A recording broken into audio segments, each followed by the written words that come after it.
Gracias, profesor Chomsky, por recibirnos en su despacho.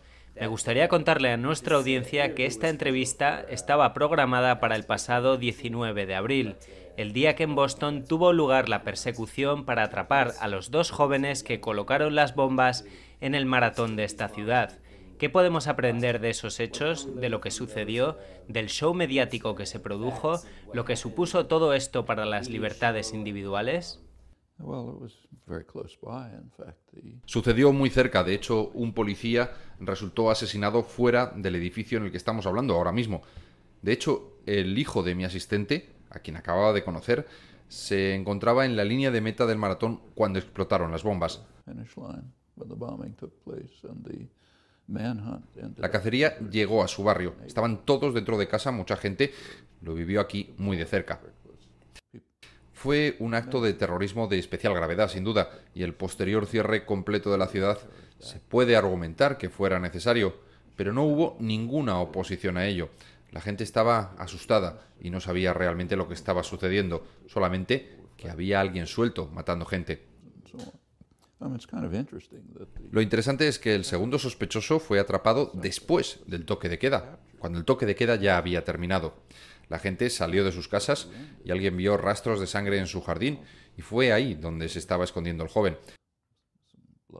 Así que todo el cierre de la ciudad por parte de la policía no fue lo que sirvió para atraparle.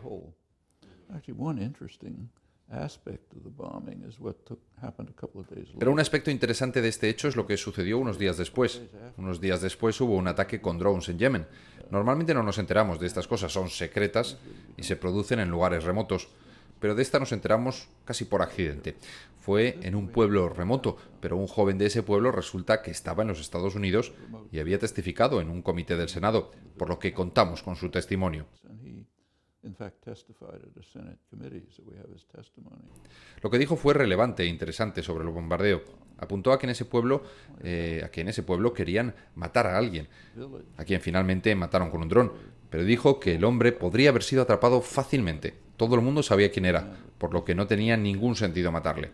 Explicó que por muchos años los militantes yihadistas habían intentado convencer a los habitantes de ese pueblo para que se volvieran en contra de los Estados Unidos, pero ellos se negaron porque lo único que sabían de los Estados Unidos era lo que este joven les contaba. Él era feliz aquí y les contaba historias positivas. Así que con un solo ataque de drones, Obama convirtió al pueblo entero en gente que odiaba a los Estados Unidos. Estas armas son de terror. Si estás caminando por la calle y no sabes si en 5 minutos alguien al otro lado va a reventar llevándose a quien tenga alrededor, entonces terminas aterrorizado.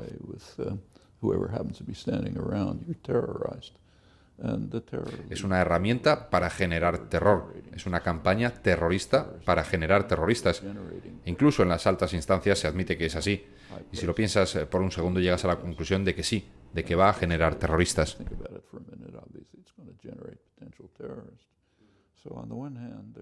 Así que por un lado tenemos un acto terrorista en Boston del que no conocemos exactamente sus raíces. Lo que sí parece es que estos jóvenes tenían conexiones con milicias de extrema derecha de Estados Unidos, que de hecho es una fuente de terrorismo doméstico aquí mayor a la de los grupos islámicos. Así que a lo mejor fue eso lo que estaba involucrado, lo que estaba metido en todo este asunto, y a lo mejor fue otra cosa. Así que al mismo tiempo es la política internacional la que genera más terroristas potenciales, así que habrá más de ellos. Eso es lo que está pasando. Es la herramienta más utilizada por esta administración para luchar contra el terrorismo.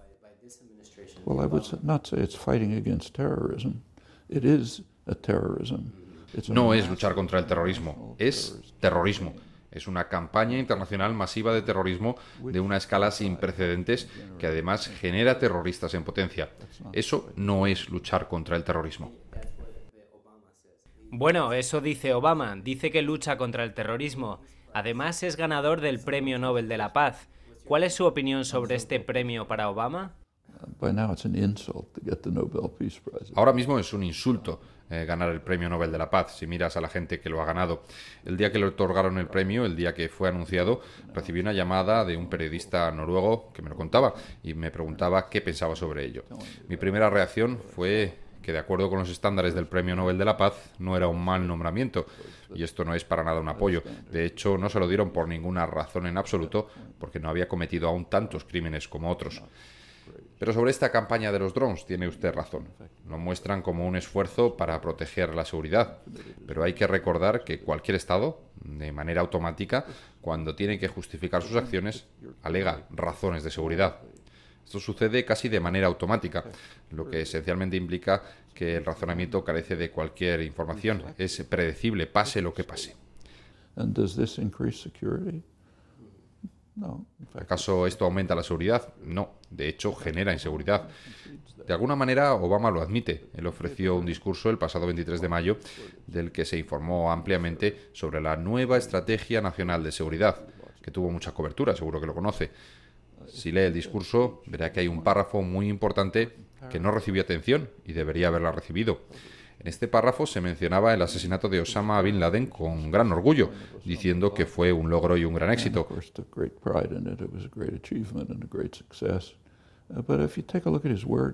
Pero si se fija en sus palabras, dice que fue un gran éxito, pero que eso no podía ser la norma.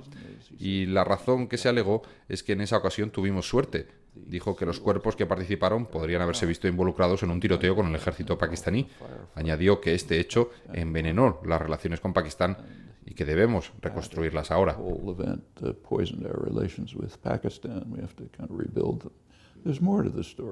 Pero hay algo más que no nos contaron, y es que el ejército pakistaní es una fuerza militar muy sofisticada y altamente preparada, leal y entregada a la protección de la soberanía del Estado.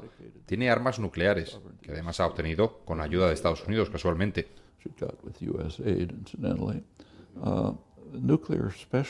Los especialistas nucleares de Pakistán están preocupados de que el establishment nuclear esté filtrando elementos yihadistas, lo que significa que puedan tener acceso a estas armas.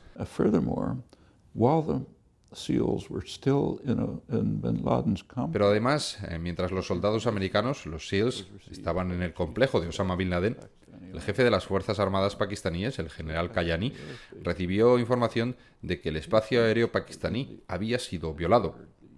Él asumió que probablemente había sido India y ordenó la movilización de su ejército con el objetivo de bloquear cualquier intrusión en territorio pakistaní. Al mismo tiempo, en Kabul, el general Petraeus ordenó a sus fuerzas aéreas que se movilizaran en caso de que Pakistán hiciera despegar sus aviones. Llegamos a estar así de cerca de una confrontación con una potencia nuclear que pudo haber iniciado una guerra nuclear. Por eso no puede convertirse en la norma. Bueno, Obama no dijo nada sobre esto, pero de hecho es peor todavía, mucho peor. Por ejemplo, ¿cómo localizaron a Bin Laden? La manera en la que lo hicieron fundamentalmente fue mediante una operación clandestina de la CIA, que consistía en una campaña de vacunación falsa con doctores implicados, con el objetivo de tener información. Esto es una violación de los principios que van tan lejos como el juramento hipocrático. Y además, cuando averiguaron lo que querían, cancelaron la campaña de vacunación, que es todavía peor. Pero es que hay más. La polio ha sido casi erradicada en el mundo, pero Pakistán es uno de los lugares en el que todavía la enfermedad es endémica. En muchas zonas del planeta, incluyendo a Pakistán, la gente es muy desconfiada cuando personas blancas llegan para introducir agujas en sus brazos. No saben lo que están haciendo. Así que hay mucha resistencia a las campañas de vacunación y toma mucho esfuerzo para superarlas, para llevarlas a cabo. En Pakistán, el efecto inmediato de esta revelación fue un aumento considerable de este miedo, y creo que con cierta justificación.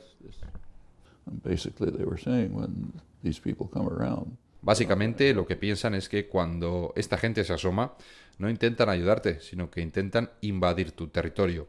Esto provocó una reacción inmediata en la que médicos y enfermeros de la ONU, que luchaban contra la polio, empezaron a ser atacados y asesinados. La ONU tuvo que retirar sus equipos de Pakistán. Un reconocido epidemiólogo de la Universidad de Columbia, Les Roberts, Estimó que esto puede provocar unos 100.000 casos de polio y añadió que algún día un niño sentado en una silla de ruedas dirá: esto me lo han hecho ustedes. Lo que va a generar es más terroristas todavía. Así que aparte de lo que hacen, es una manera de generar terroristas, no son operaciones de seguridad. En un país vecino, en Irak, este año se han cumplido 10 años de la invasión por parte de los Estados Unidos. En estos últimos meses parece que Irak se hunde otra vez en el infierno del terrorismo. ¿Qué es lo que ha dejado atrás Estados Unidos en el país árabe? Eso es, algo que a los occidentales no les gusta recordar son los juicios de Nuremberg, que en teoría pusieron las bases de las leyes internacionales del mundo moderno. En los juicios de Nuremberg se definió el concepto de agresión. Fue uno de los principales cargos que llevó al ahorcamiento de algunos de los principales criminales de guerra nazis. La invasión anglo-estadounidense fue un puro ejemplo de libro de lo que constituye una agresión. Sobre eso no hay ninguna duda. Los tribunales de Nuremberg calificaron la agresión como el crimen internacional supremo, diferente a otros crímenes de guerra porque incluye a todo el mal que le sigue. ¿Y cuál es el mal que sigue a la invasión de Irak? Pues lo que acaba de describir. Una de las consecuencias más horrendas de la invasión fue la de avivar los conflictos étnicos, conflictos entre las comunidades chiíes y suníes. Ya estaban ahí, pero no eran demasiado serios. Después de la invasión se hicieron muy graves, de hecho están destrozando Irak. Están afectando a la región, es parte de lo que está sucediendo en Siria, parte del conflicto entre Irán y Arabia Saudí. Estos son crímenes mayores. Hay otro aspecto del tribunal de Nuremberg que a Occidente no le gusta oír.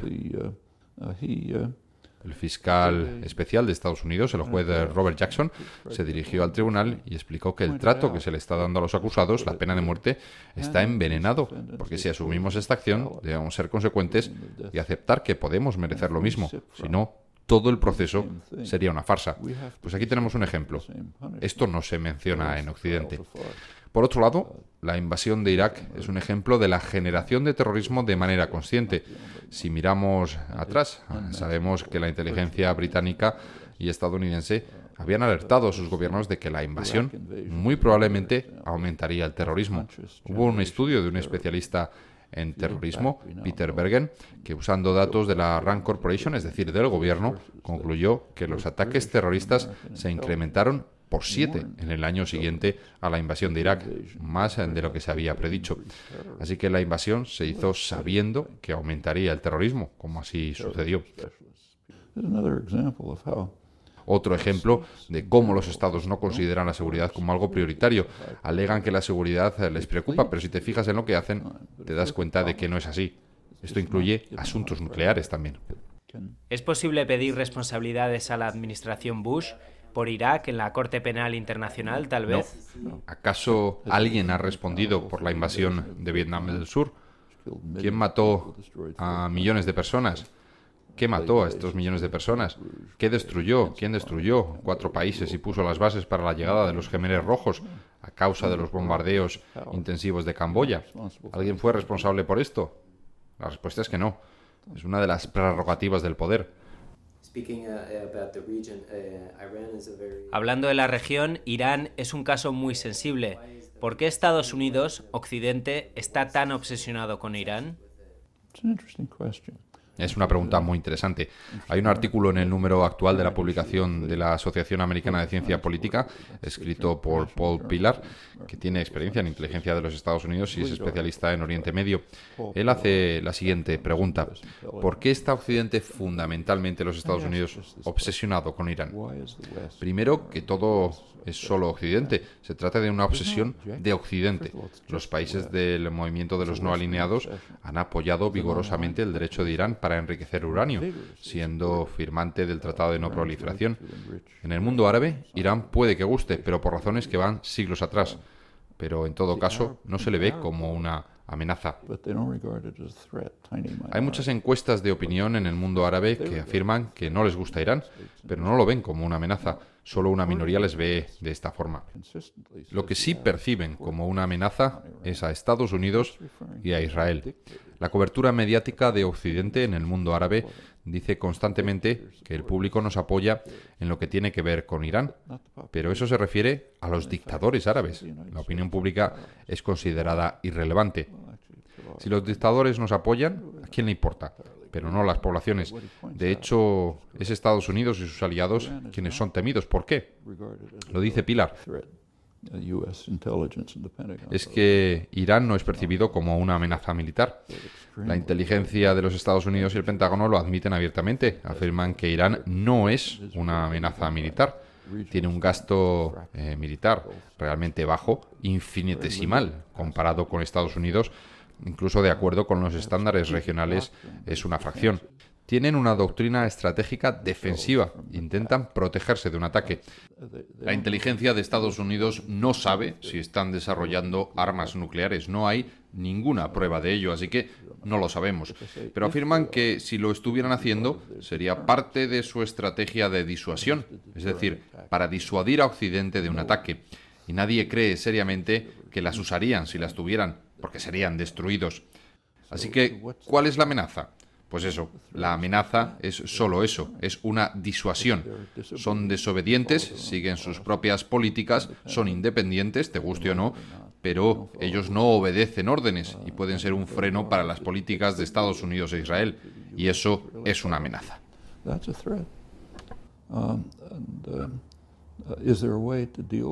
¿Hay una manera de lidiar con ello? Claro que sí. Hay maneras. Una de ellas, ahora mismo, bajo el paraguas de la ONU, que ha habido esfuerzos para establecer una zona libre de armas nucleares en la región de Oriente Medio. Ha sido algo iniciado por los Estados árabes, pero el apoyo es muy fuerte, tan fuerte que Estados Unidos y sus aliados pues tienen que aceptarlo, por lo menos formalmente.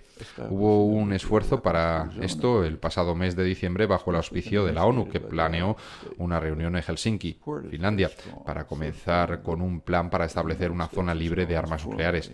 Eso sería una manera muy eficaz de manejar cualquier amenaza percibida, real o no. Israel se negó a participar, Irán accedió a asistir. En pocos días Obama canceló la reunión. Los árabes quisieron seguir adelante. El Parlamento Europeo pidió que se llevara a cabo. Los rusos pidieron que se llevara a cabo, pero nada. No sé lo que dirán en España, pero en los Estados Unidos no fue cubierto por los medios de comunicación. La gente no supo nada sobre este asunto, por lo que no puede haber ninguna protesta ni ninguna reacción. Esto es una opción. A lo mejor no tienen éxito, pero supone un paso en esa dirección que puede reducir cualquier tipo de tensión. Pero no las adoptan, lo que significa que Estados Unidos y sus aliados simplemente no quieren resolver el conflicto.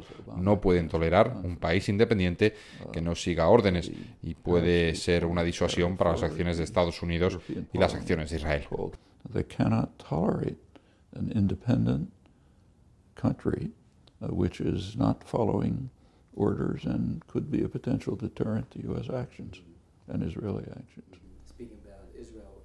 Hablando de Israel, ¿cuáles son sus esperanzas de cara a las conversaciones de paz que comenzaron hace poco? Virtualmente ninguna. Se habla mucho de que los palestinos imponen condiciones previas, pero más significativas son las condiciones que Estados Unidos e Israel imponen. Condiciones previas muy fuertes. Una de ellas es que, allá donde tengan lugar las conversaciones, estas deben estar controladas por los Estados Unidos. Estados Unidos no es una parte neutral, es un actor del conflicto. Es un actor que está del lado de Israel. Incluso durante 35 años ha estado bloqueando Estados Unidos un consenso internacional abrumadoramente a favor de un acuerdo político. Todos saben lo que es un acuerdo con dos estados, un acuerdo sobre las fronteras internacionales. En 1976, una resolución fue llevada ante el Consejo de Seguridad de Naciones Unidas por Egipto, Jordania y Siria. Pedían un acuerdo que incluyera a dos estados sobre unas fronteras reconocidas internacionalmente, con garantías de seguridad para todos los países de la región y su derecho a salvaguardar fronteras. Esta resolución sufrió el veto de los Estados Unidos. El veto de los Estados Unidos es esencialmente un doble veto. Primero, porque no se aplica esa resolución y segundo, porque desaparece de la historia y de cualquier cobertura en los medios. Sucedió de nuevo en 1980 y otras veces más. No me voy a meter en detalles, pero el veto más reciente de Estados Unidos tuvo lugar en febrero de 2011, cuando Obama aplicó el veto, en una resolución del Consejo de Seguridad, que de hecho pedía la implementación de la política oficial de Estados Unidos, el fin de la expansión de los asentamientos. Estados Unidos aplicó el veto a esa resolución. Si te fijas, todo el historial de vetos, los Estados Unidos han estado básicamente liderando el frente de la negociación a cualquier solución durante 35 años. El consenso internacional incluye esencialmente a todo el mundo, los estados árabes, la Organización de la Conferencia Islámica, que incluye a Irán, Europa, todos. Pero Estados Unidos e Israel no lo permiten. Ahora los Estados Unidos insisten en conducir las negociaciones. Esto tiene tanto sentido como tener a Irán conduciendo las negociaciones entre suníes y chiíes en Irak. La gente se reiría porque no son una parte neutral. Si fueran negociaciones serias, serían conducidas por algún actor neutral con algún grado de credibilidad, a lo mejor Brasil o alguien así. Esta es una precondición crucial, pero hay otra, y es que Israel exige que se le permita seguir con la expansión de los asentamientos. Estados Unidos ha señalado esto específicamente. John Kerry ha dicho que no hay ninguna condición en contra de la expansión de asentamientos. John Kerry said, no, there's no condition against expanding settlements. He went beyond that. Just in a press conference, he said, pero fue más allá. Israel, tan pronto como empezaron las negociaciones, anunció nuevas construcciones en los territorios ocupados, Jerusalén Este y en otros lugares. También anunciaron que seguirían con la expansión de lo que ellos llaman la Lista Nacional Prioritaria, que son el grupo de asentamientos que reciben subvenciones especiales y estímulos para que vaya gente.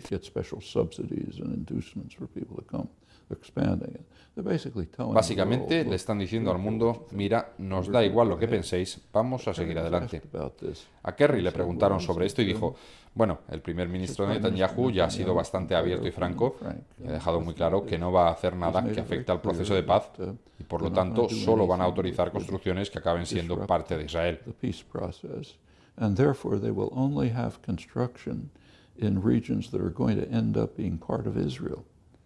Lo que está diciendo es que todo está predeterminado. Las partes de los territorios que quiere quedarse Israel serán parte de Israel. You can read that in the New York Times. It was open. To talk about negotiations under these conditions is a joke. Se puede leer en el New York Times, es algo sabido. Hablar de negociaciones bajo estas condiciones es una broma. Hay muchos comentarios engañosos sobre esto. Si te fijas en los comentarios sobre Israel y los palestinos en los medios, proponen dos opciones. O habrá un acuerdo para la creación de dos estados, o habrá un solo estado. Israel se quedará todo el territorio y los palestinos dirán que bueno, que tendrán un movimiento por los derechos civiles de lucha contra la apartheid. Israel dirá que será un problema, lo llamarán el problema demográfico, que no es otra cosa que la existencia de demasiados árabes en un estado judío. Simplemente esto no es verdad. Hay una tercera opción de la que no se habla y es la única realista. Israel continuará con el apoyo de Estados Unidos haciendo precisamente lo que está haciendo. Y lo que está haciendo no lo hace a escondidas. Lo primero es separar Gaza de Cisjordania con la ayuda de Estados Unidos durante más de 20 años en violación de los acuerdos de Oslo. Esto es lo número uno. En segundo lugar, ha creado una nueva gran entidad que se llama Jerusalén, pero que tiene poco que ver con el Jerusalén histórico, ya que es mucho mayor e incluye a pueblos árabes y tierras árabes, y está bien metido en Cisjordania.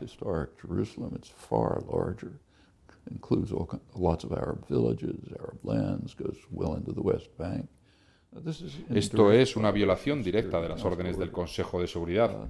Pero eso continúa. Luego hay una carretera que va de Jerusalén hacia el este, a un pueblo llamado Male Adunim, construido en su mayoría en los años 90 después de Oslo. Esta carretera esencialmente divide Cisjordania. Prácticamente la divide. Hay otras carreteras hacia el norte que abrazan a otros pueblos judíos.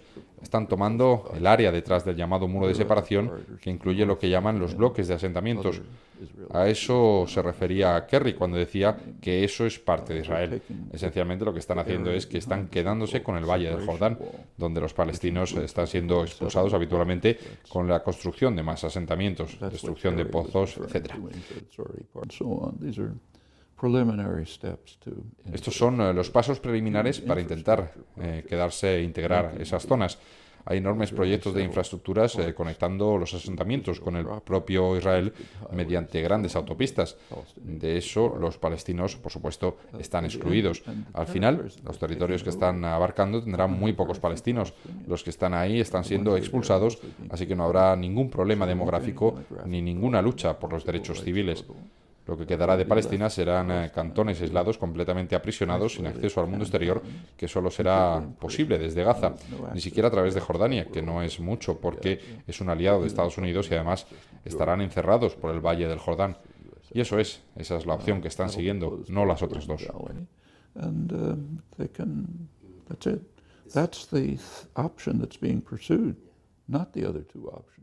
Esto me recuerda al gobierno del apartheid en Sudáfrica, que diseñó un mapa con una serie de territorios aislados para que habitara la población negra. Se llaman bantustanes. De hecho, Ariel Sharon, que fue uno de los arquitectos de la política israelí, describió estos territorios como bantustanes. Pero no es del todo preciso. Hay que acordarse de que Sudáfrica se apoyaba en su población negra, era su mano de obra, el 85% de la población. Además, querían que los bantustanes fueran reconocidos internacionalmente. Así que, de hecho, los apoyaban, permitían su desarrollo. Era una situación horrible, pero sí que los sostenían. En Cisjordania es bastante diferente. Israel no tiene ningún interés en absoluto en los palestinos que se vayan, que se pudran, cualquier cosa. No permiten su desarrollo, no tienen ningún interés que se vayan. Así que es peor que Sudáfrica.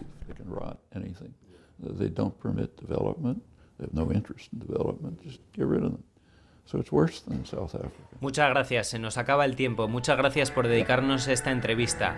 Espero que podamos seguir leyendo muchos más libros escritos por usted.